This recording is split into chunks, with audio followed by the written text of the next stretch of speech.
नमस्कार दोस्तों, स्वागत है आपका जैन इन्वेस्टर्स यूट्यूब चैनल में। आज हम एक ऐसी कंपनी का स्टॉक देखने वाले हैं जो कंपनी भारत में लेबोरेटरी ग्लासवेयर, माइक्रोवेवेबल किचनवेयर और ओपलवेयर की सप्लाई करती है। दोस्तों, इस कंपनी ने पिछले एक साल में अपने निवेशकों को स्ट्रॉन्ग रिटर्न दिया है। एक साल पहले इस शेयर की कीमत जहाँ 213 रुपए के आसपास थी, वही अब ये 343 रुपए पर पहुंच चुकी है। इस तरह इसने एक ही साल में 61% से ज्यादा का रिटर्न दे दिया है। पिछले कुछ महीनों से चल रही बिकवाली और ओवरऑल निगेटिव मार्केट सेंटिमेंट्स की वजह से पिछले 6 महीनों की बात करें तो इस शेयर की कीमतें सिर्फ 9% इस शेयर की कीमतें 9% से डाउन जा चुकी है। और पिछले 3 महीनों की बात करें तो इसमें सिर्फ और सिर्फ 4% का इजाफा देखने को मिला है। तो ये शेयर है दोस्तों बोरोसिल लिमिटेड कंपनी का शेयर। आइए जानते हैं इस शेयर के बारे में।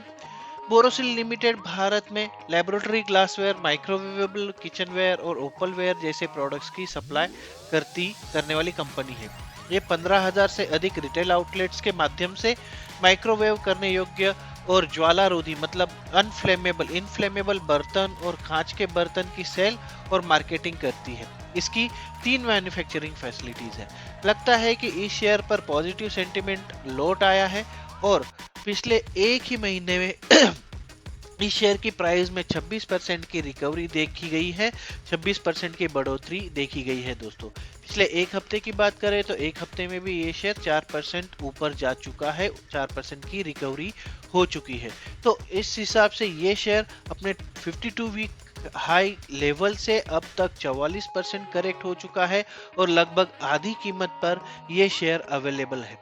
आज हम देखेंगे कंपनी के बिजनेस के बारे में, कंपनी के पास परफॉर्मेंस के बारे में, फाइनेंशियल्स के बारे में, कंपनी के स्ट्रॉन्ग पॉइंट्स और वीक पॉइंट्स की बात करेंगे, फ्यूचर प्लान्स के बारे में बात करेंगे और देखेंगे कि कंपनी के शेयर की टारगेट प्राइस कहां पर सेट हो रही है। तो आइए शुरू करते हैं आज का वीडियो। सबसे पहले दोस्तों नजर डाल लेते हैं कंपनी के बिजनेस पर। कंपनी 2 व्यवसायिक क्षेत्रों या फिर सेगमेंट्स में अपना ऑपरेशन करती है, साइंटिफिक एंड इंडस्ट्रियल प्रोडक्ट्स और consumer products. Borosil glass work से इसका डीमर्जर हो चुका है। 2020 में उपभोक्ता उत्पाद प्रभाग मतलब कंज्यूमर प्रोडक्ट डिवीजन, जिसे हम सीपीडी कहते हैं, और बोरोसिल ग्लास वर्क लिमिटेड के वैज्ञानिक और औद्योगिक उत्पाद एसआईपी सेगमेंट्स को अलग कर दिया गया, जिसके परिणाम स्वरूप कंपनियों के बोरोसिल ग्रुप के भीतर एक बेहतर कैपिटल स्ट्रक्चर का निर्माण किया गया। उपभोक्ता और वैज्ञानिक प्रभाग का अलग होना, अगर हम देखें कि demerger of consumer and scientific division से क्या हुआ है, तो बोरोसिल लिमिटेड अब अपने साइंटिफिक वेयर डिवीजन को कंज्यूमर वेयर डिवीजन से अलग कर रही है, जिसके वित्त वर्ष 2023 तक उसके अंत तक कंप्लीट होने की उम्मीद है। कंज्यूमर डिवीजन में consumer glassware, consumer non glassware और ओपलवेयर बिजनेस रहेंगे। साइंटिफिक डिवीजन में लैबोरेटरी के कांच से बने पदार्थ, उसके साथ साथ फार्मा पैकेजिंग और साइंटिफिक उपकरण व्यवसाय रहने वाले हैं। दोस्तों, अगर कंपनी के सेगमेंट्स की बात करें तो कंपनी 2 सेगमेंट्स में काम करती है, जैसा कि मैंने पहले भी बताया। पहला है कंज्यूमर प्रोडक्ट पोर्टफोलियो सीपीडी और दूसरा है साइंटिफिक प्रोडक्ट पोर्टफोलियो। आइए अब नजर डालेंगे कंज्यूमर प्रोडक्ट पोर्टफोलियो पर।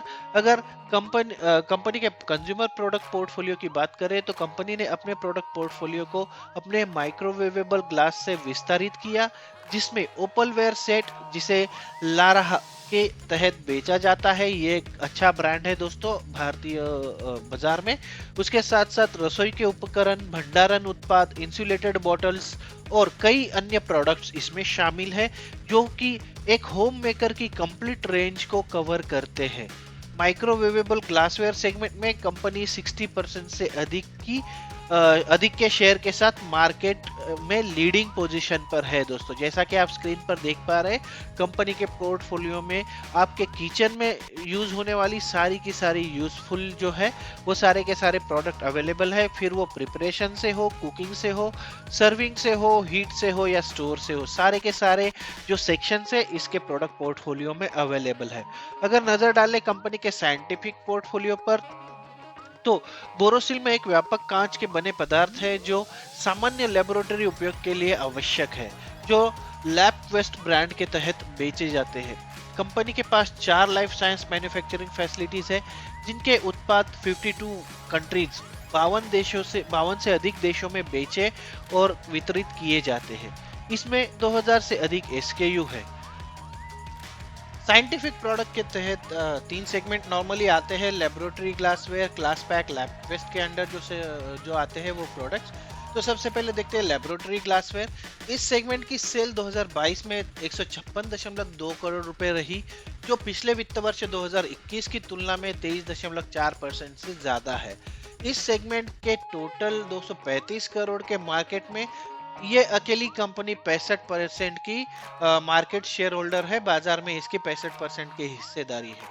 क्लास पैक की बात करें तो इस सेगमेंट के तहत 2022 के वित्त वर्ष में सेल्स बढ़कर 106.2 करोड़ रुपए हो गई, जो पिछले वित्त वर्ष में 65.19 करोड़ रुपए थी।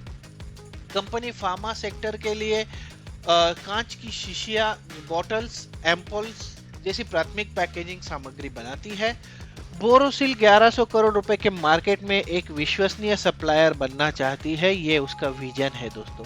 और लैबक्वेस्ट के सेगमेंट के तहत अगर सेल्स की बात करें तो पिछले वित्त वर्ष में 2022 के वित्त वर्ष में इसकी सेल्स बढ़कर 21.3 करोड़ रुपए हो गई, जो पिछले वित्त वर्ष 2021 में 15.9 करोड़ रुपए थी।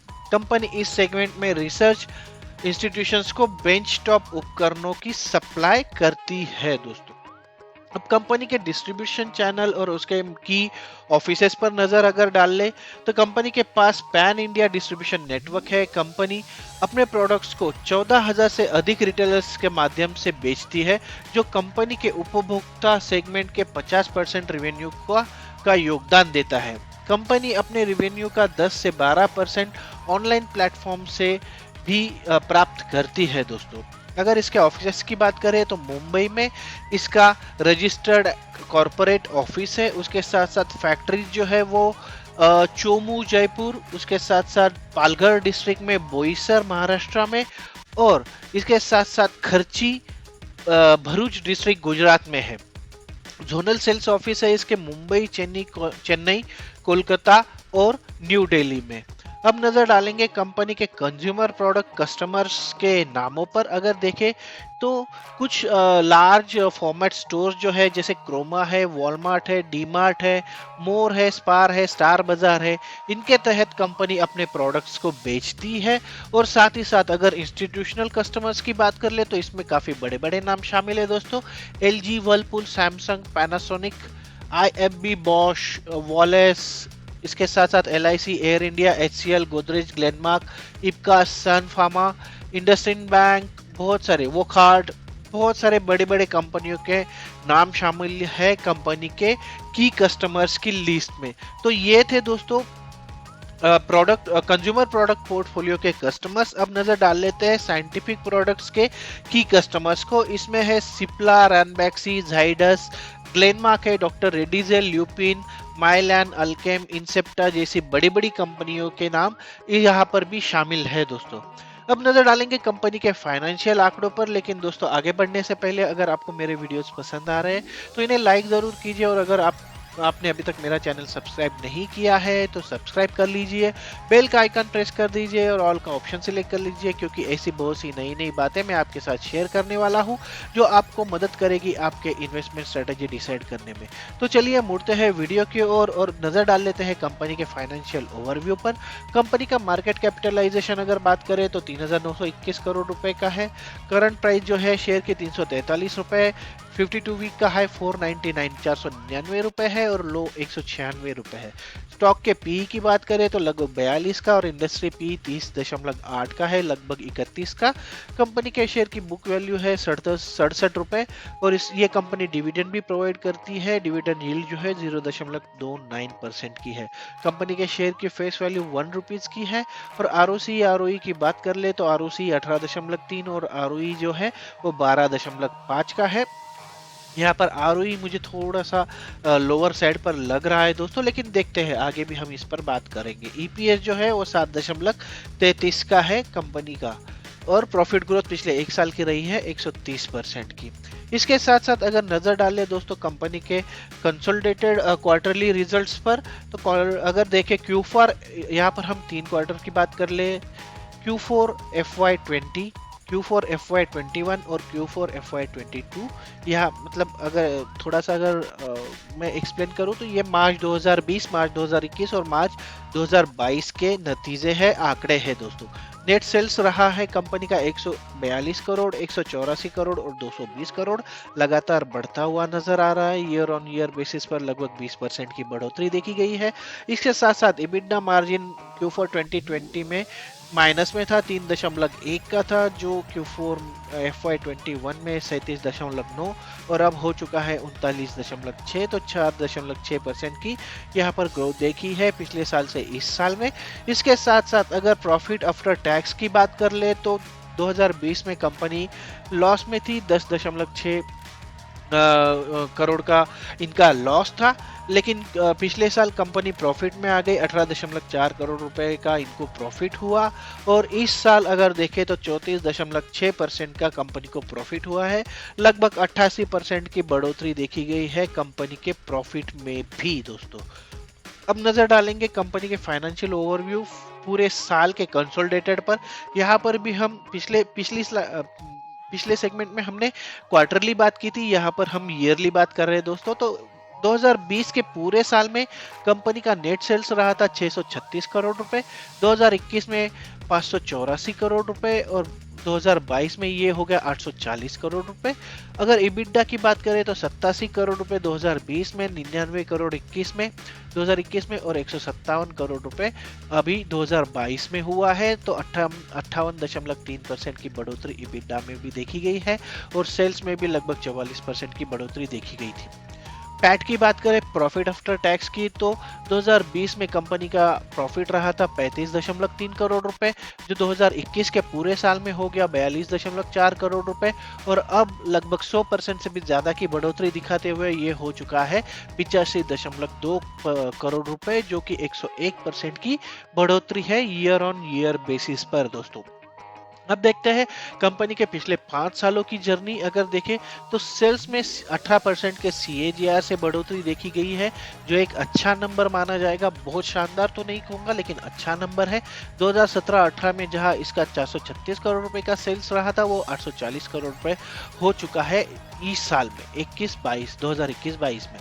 ऑपरेटिंग EBITDA की बात करें तो 61 से लेके 155 हो चुका है EBITDA मार्जिन, तो इसमें भी 26% की शानदार CAGR से बढ़ोतरी देखी गई है दोस्तों। अगर नजर डाल लेते पिछले कुछ सालों के नंबर्स पर, तो सेल्स ग्रोथ में 3 साल का जो आंकड़ा है वो 32% का है, वो पिछले 12 महीनों का 43% का है। कंपाउंडेड सेल्स प्रॉफिट ग्रोथ की बात करें तो 3 सालों में 51% का शानदार नंबर था और पिछले 12 महीनों में एक साल में 130% का कंपाउंडेड प्रॉफिट ग्रोथ देखा गया है।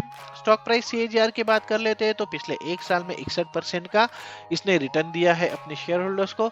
और रिटर्न ऑन इक्विटी की बात कर ले तो 3 साल के लिए जरूरी है 8% का है, जो कि थोड़ा सा लोअर साइड में है। पिछले एक साल में इसने 13% का एक एवरेज नंबर दिखाया है रिटर्न ऑन इक्विटी पर। अब नजर डालेंगे दोस्तों शेयर होल्डिंग पैटर्न पर कंपनी के। अगर देखें यहाँ पर तो प्रमोटर्स का हिस्सा काफी अच्छा है, 70.44% का इसमें प्रमोटर्स है, 26.80% अदर्स है, 2.71% जो है वो फॉरेन इन्वेस्टर्स है, जबकि 0.05 जो है वो अदर इंस्टीट्यूशंस के अंडर आता है दोस्तों। अब देखेंगे कंपनी के रिवेन्यू जनरेशन के बारे में। अगर कंपनी के जैसा कि हमने बताया कि दो ही पोर्टफोलियो है, दो ही सेगमेंट है। पहला है कंज्यूमर प्रोडक्ट पोर्टफोलियो, जिससे कंपनी के टोटल रिवेन्यू का 69% का रिवेन्यू जनरेट होता है, और वैज्ञानिक या साइंटिफिक प्रोडक्ट सेगमेंट जो है या फिर पोर्टफोलियो है, वहां से जनरेट होता है कंपनी का 31% का रिवेन्यू। अब नजर डालेंगे की फैक्टर्स पर। ये फैक्टर्स वो होते हैं जो दोस्तों जो कंपनी के शेयर की फ्यूचर प्राइस डिसाइड करने में हेल्प करते हैं। तो यहाँ पर हम उन सारे फैक्टर्स की बात करेंगे जो पॉजिटिव है या तो निगेटिव है। तो चलिए बात करते हैं सबसे इम्पोर्टेंट। पहले तो पॉजिटिव देख लेते हैं। कंपनी ने जो है वो कंपनी का जो कर्जा है वो काफी कम है, कंपनी लगभग कर्जा मुक्त है। ये जो तिमाही है वो कंपनी को अच्छा रहने की उम्मीद जताई जा रही है, और डेटर डेज जो है 42 से कम होकर 32 हो चुके हैं। इसके साथ साथ कंपनी के अगर बात करें इसके की फैक्टर्स की कंपनी के, तो ब्रांड ये एक ब्रांड है, बोरोसिल एक ब्रांड है जिसको 50 से ज्यादा साल का अनुभव है इस इंडस्ट्री में दोस्तों। इसके साथ साथ बोरोसिल एक भरोसेमंद ब्रांड है। उसकी जो कंज्यूमर के साथ जो पकड़ है, कंज्यूमर की उनके उनको सर्व करने की जो पकड़ है वो काफी अच्छी है। और किचन अप्लायंसेस और स्टोरेज में कंपनी ने काफी तरक्की भी की है। इसके साथ साथ अगर लेबोरेटरी ग्लासवेयर की बात कर ले तो ये एक नेशनल लीडर के तौर पर उभर कर सामने आई है दोस्तों।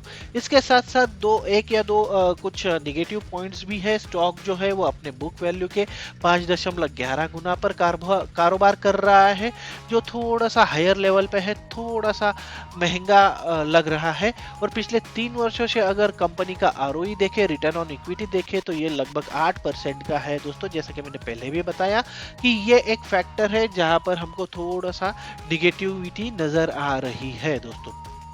तो अब देखेंगे दोस्तों कंपनी के एक्विजिशंस पर। जैसे कि हम की फैक्टर्स की बात कर ही रहे हैं, तो कंपनी के एक्विजिशंस पर भी नजर डालेंगे।